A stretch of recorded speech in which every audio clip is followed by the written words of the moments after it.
الحمد لله نحمده ونستعين به ونستغفره ونتوب إليه وأشهد أن لا إله إلا الله وأشهد أن محمدا عبده ورسوله أرسله بالهدى ودين الحق ليظهره على الدين كله ولو كره المشركون.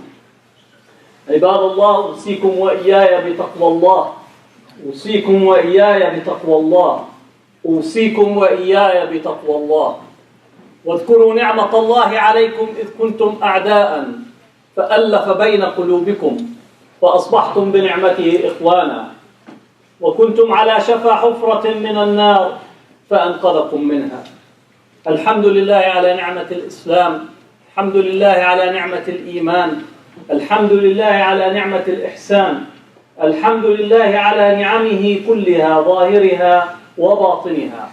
الحمد لله على نعمة حبيبنا وسيدنا محمد صلى الله عليه وسلم خاتم الأنبياء والمرسلين.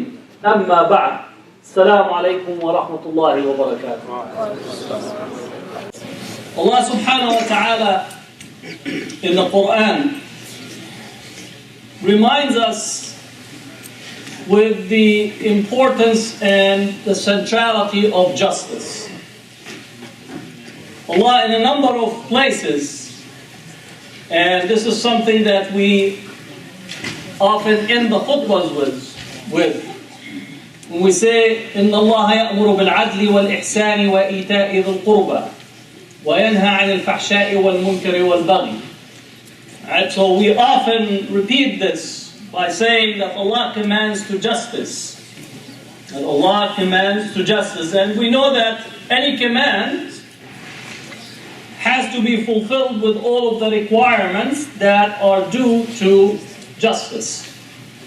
But in today what I wanted to enumerate is what I consider to be 10 principles that we as Muslims have to engage in the world with, that situate our worldview.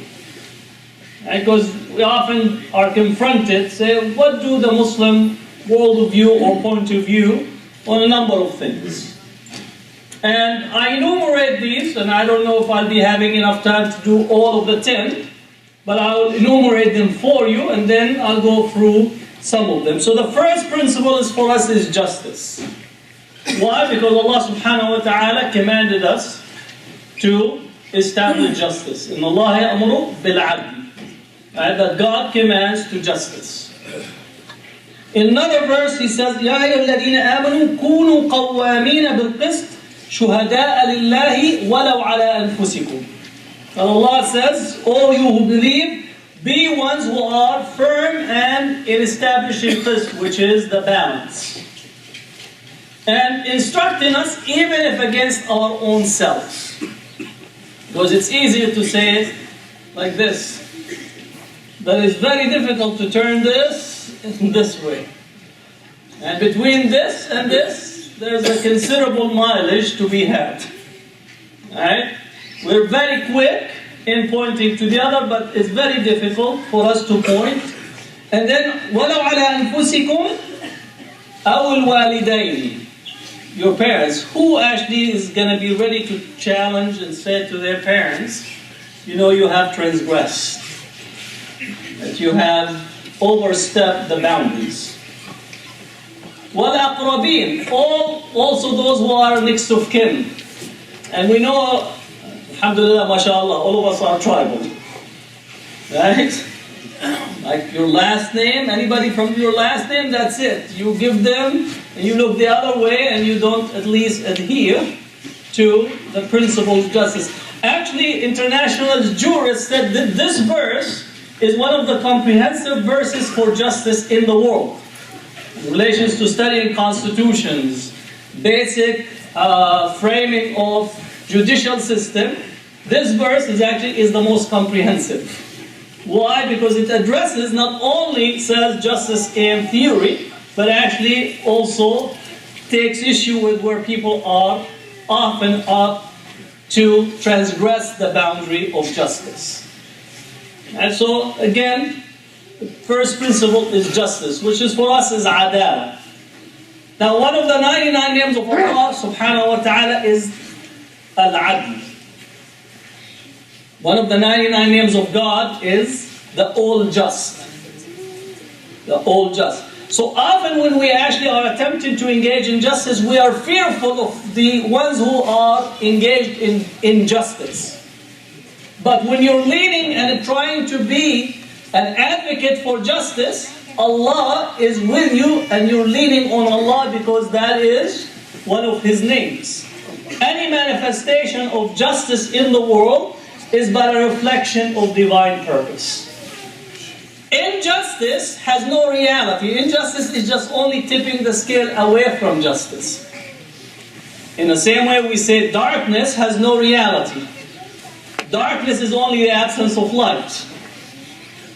Darkness is only the absence of light. And that's why you put a match in the middle of darkness, immediately you have a light that could be seen from miles sometimes.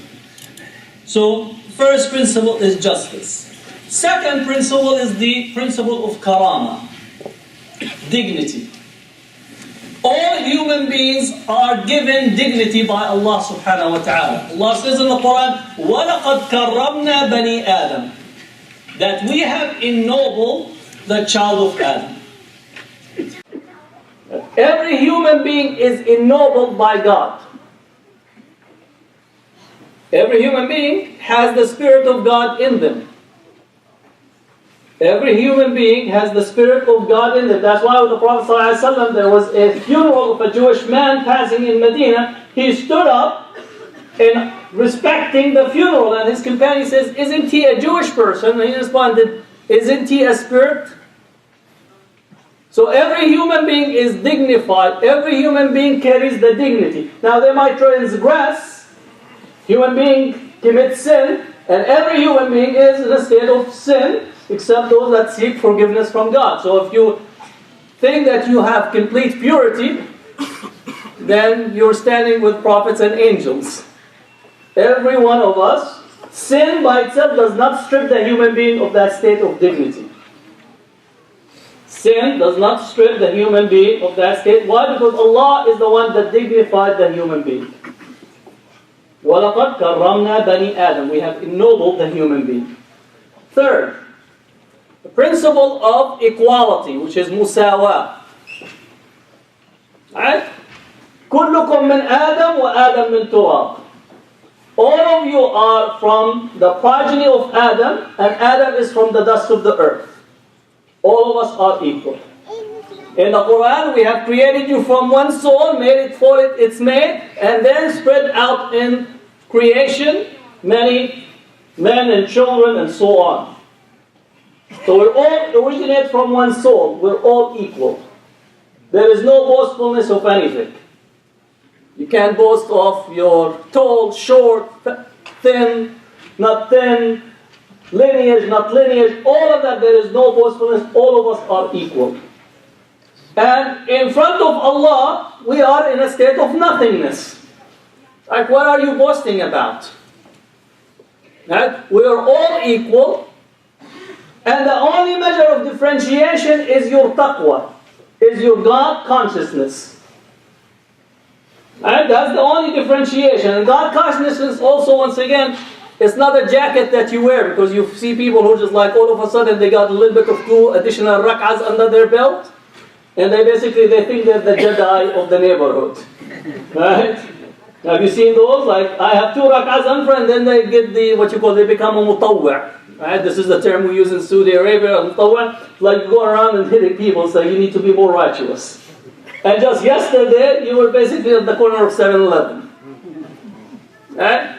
So, again, taqwa is actually to be harsher on yourself and easy at people. Harsher at yourself and more easy with people. To find for people excuses, not the fact that they're robbing a bank, that's not an excuse. But just to see ways for people to be continuously, if they're engaging in some acts of obedience, you encourage them. Rather than, again, become a mutawwa'. Right? Mutawwa' on them and not mutawwa' on your own self. So musawat, equality.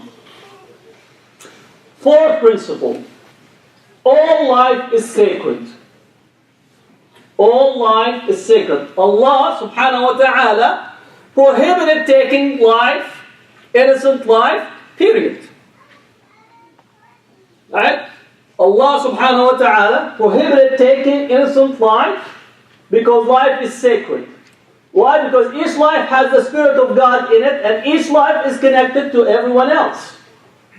So if you're killing someone, you're killing but a part or relative of your own self. If you're all from Adam, right, and all of us are related, now don't worry, I'm not coming to dinner tonight, right? If we're all related, then taking a life is as if you're taking a portion of your own self. That's the sacredness that Allah subhanahu wa ta'ala prohibited the taking of life. Right? So again, that life is sacred. Fifth principle that, again, our worldview is freedom, hurriya. Umar ibn al-Khattab, when he was confronting Amr ibn al-As, he said, مَتَى اسْتَعْبَدْتُمُ النَّاسَ وَقَدْ وَلَدَتْهُمْ أُمَّهَاتُهُمْ أَحْرَارًا. How do you take people to be slaves if their own mother gave birth to them in a state of freedom? Then what is the meaning of freedom if you don't understand that free will is contingent on freedom? If Allah in paradise gave Adam and Eve free will, then how do we practice limitation on the human being in here? And we think that this is, again, one of the purposes of Islam. No, hurriya, freedom, is contingent on understanding of what free will is. Now, we need also to differentiate between what you call neoliberal understanding of freedom, which is indulgence. That's not what freedom is. Freedom means responsibility, to take responsibility for yourself as a human being on this earth. There would not be any meaning to freedom and free will if God says, don't eat from the forbidden tree. If there was no freedom in paradise, then Adam and Eve would not have eaten from the forbidden tree. They had the freedom in paradise with Allah to actually eat from the forbidden tree, to transgress. But we know that Adam and Eve, upon their transgression, they turned to Allah in seeking forgiveness. So our religion is not about despotic understanding of religion. No, our understanding is to manifest freedom for the human being, to manifest the perfection of the free will on this earth. So hurriya. Because we have many what you call sometimes delusional understanding of what Islam is. We think Islam is like you put locks on your own self and you act in a way contrary to the basic principles and understanding of what Islam actually is calling for. 6. Khilafah. This is possibly one of the most abused and misunderstood terminology, considering what we have in ISIS these days, right? Because they think Khilafah is about power. And that's a translation, again, it comes out almost the past 400 years, Muslims have embraced a particular notion of modernity, industrial revolution, where the human being subverts nature and the world through their own desire, and we have already taken Khilafah in our mind to be reflective of that which is dominion and domination. That's not what Khilafah is. Khilafah is custodianship. To be a custodian of God's creation. To be a custodian of God's creation. Umar ibn Khattab, again, because we often think, oh, we just had Umar today, because we think Umar is a tough guy, right? We think like of him is like the muscle, he had like a, possibly is the tough notion. Again, we think of power rather than think of manifest the divine purpose. Umar definitely was a Khalifa with a particular character. But Umar said, if a cow tripped in Baghdad and got injured, he was fearing that God will ask him why he didn't fix the road for that cow. Umar, again, the second Khalifa, he said, if a cow tripped in Baghdad and injured itself, he was fearful that God will ask him why he didn't fix that road, so that cow would not trip on that road in Baghdad. Right? So we also have internalized a particular notion of Khilafah because we think Khilafah is power, because we're in a state of weakness as Muslims, understandably. So we want somebody, again, to try to manifest a particular power to answer our state of weakness. Khilafah is to be a custodian of God's creation. That encompasses everyone. Muslims as well as those who are not Muslim. Include what we consider inanimate, which is not inanimate. Right? Our notions of animate, inanimate has to be changed, because in the Quran Allah says we have put the amana for the heavens and earth and they turned it down. Inna aradna al-amanata ala samawat wal ard, right? That we have given the amana, the trust, to the heavens and earth, and they refused to take it. And hamalaha al-insan, that the human being carried it. We know in consciousness, to say no is the definition of consciousness. When the child begins to say no to you, that's when the child is basically the trouble, right? Because they begin to grab everything and you can't keep them next to you. So even our conceptualization of animate, inanimate in relation to our understanding of Khilafah has to be also transformed. So the concept of Khilafah, 6. 7, which is also important. Our understanding of commercial transactions also has to be adjusted. In the Quran, Allah says that tijaratan an taradin, that our commercial transaction is based on contentment of both parties. I know these days Muslims begin to think that Islam and capitalism are equitable. Like Adam Smith and capitalism and so on. It's just, Islam is for free enterprise, for private property and so on. This is essentially what you call accommodating and understanding a particular notion of capitalism. And we begin to have our contracts. Bismillah on top, capitalism in the middle, Alhamdulillah at the bottom, and sign in here, MashaAllah. Right?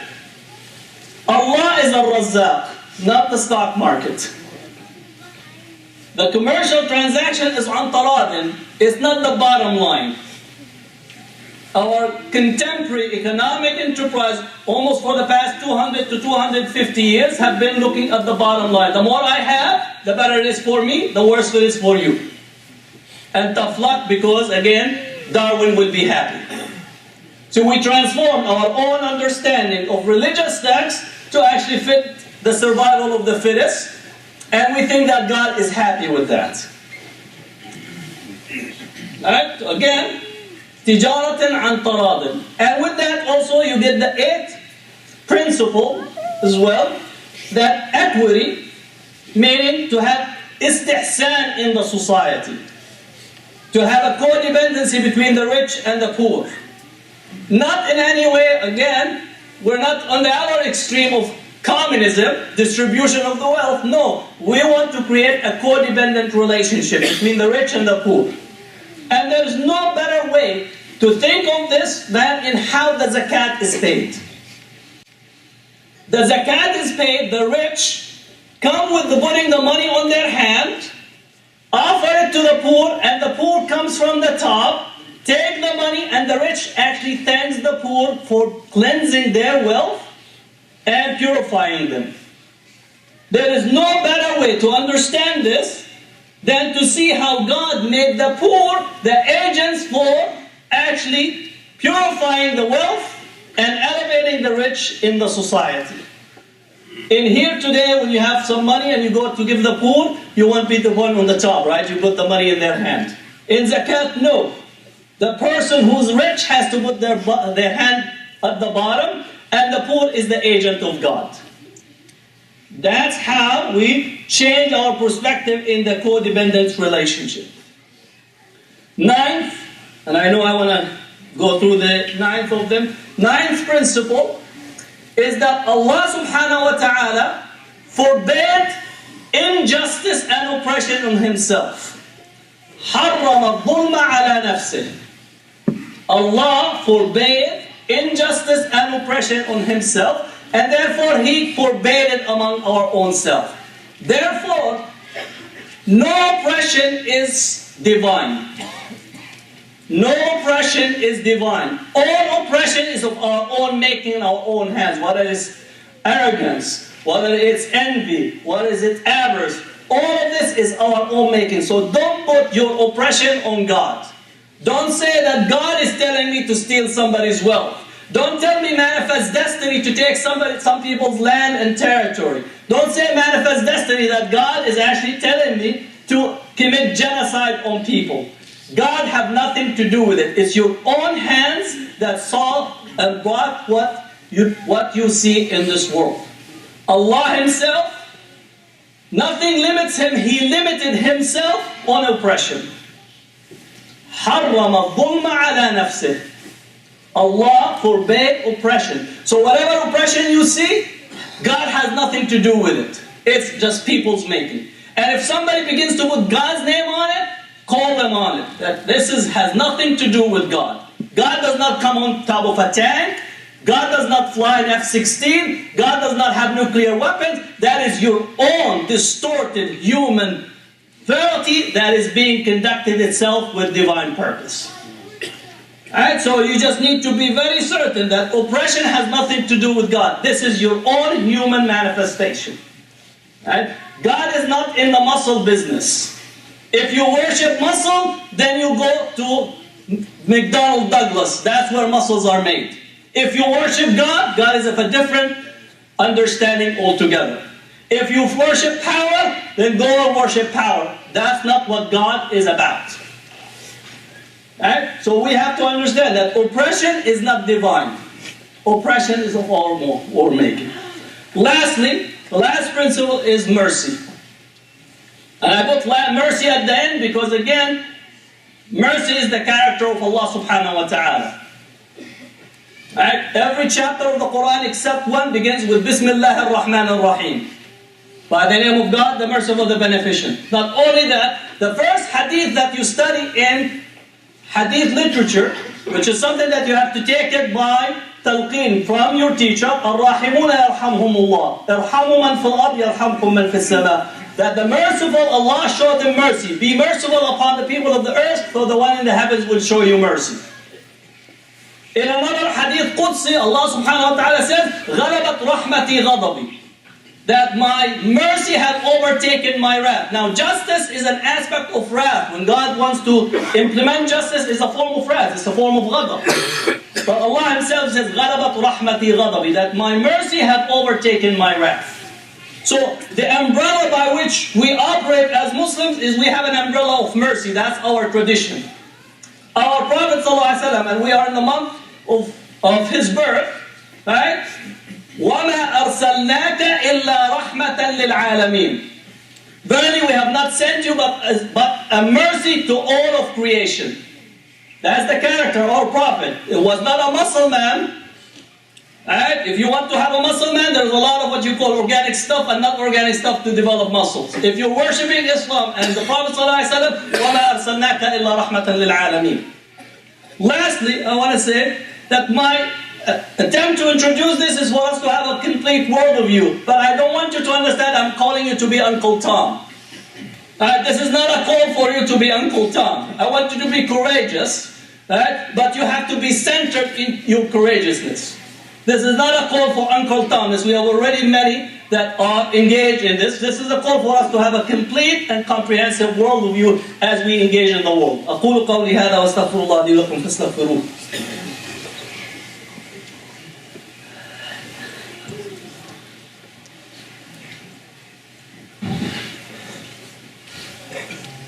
الحمد لله نحمده ونستعين به ونستغفره ونتوب إليه وأشهد أن لا إله إلا الله وأشهد أن محمدا عبده ورسوله أرسله بالهدى ودين الحق ليظهره على الدين كله ولو كره المشركون. What I wanted for us is to have a grounding. We're definitely experiencing difficult periods in this country, and we're definitely going to be experiencing a little bit more difficult period coming forth, possibly with the next administration. But again, this is the world. It's a world of tribulation.